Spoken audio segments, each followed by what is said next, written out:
So they went on a little run, and then our offense still stayed stagnant.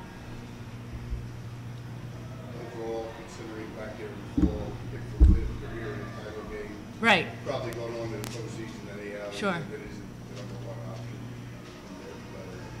But still, sort of going. Yes, you're right. I'm more than proud of our girls, of what they accomplished. They, about 3 weeks ago, set a goal to control our own destiny and get into the top 4 spot. We had to win some big games in order to do that, and we came up with those wins that we needed. And then coming into the tournament with an understanding and a goal to face Delaware again. And we did what was necessary in a tough game against VCU and against a great team in JMU. And then faced Delaware as we had planned, but just got beat by a great team. Yep. Coach, right there at halftime, what happened in the second half? That's fine.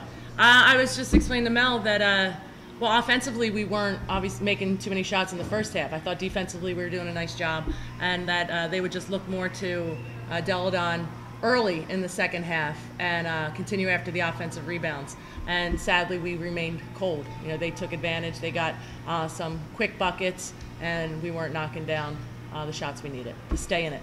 It just seemed their transition worked a little better.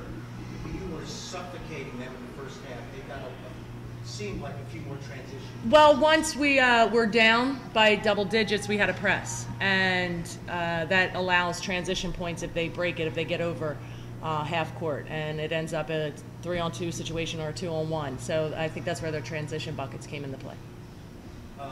Throughout the season, you gave Delaware its toughest battles, right, with the exception of that Maryland game.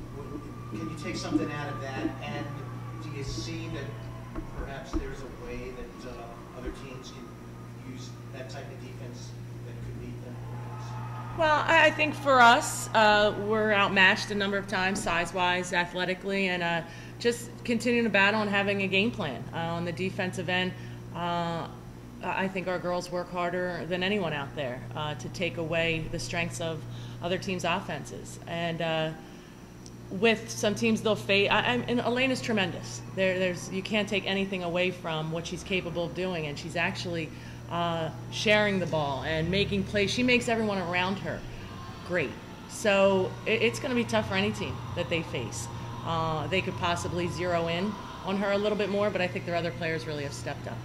I'm going to ask one more. Sure. Speaking of Elena, 4 for 12, you guys were completely bottling her up in the lane in the first half. Right. She finishes unbelievably. You made 27 and 10. Did she just get more open? Did she just Well, I think they took her from the inside out.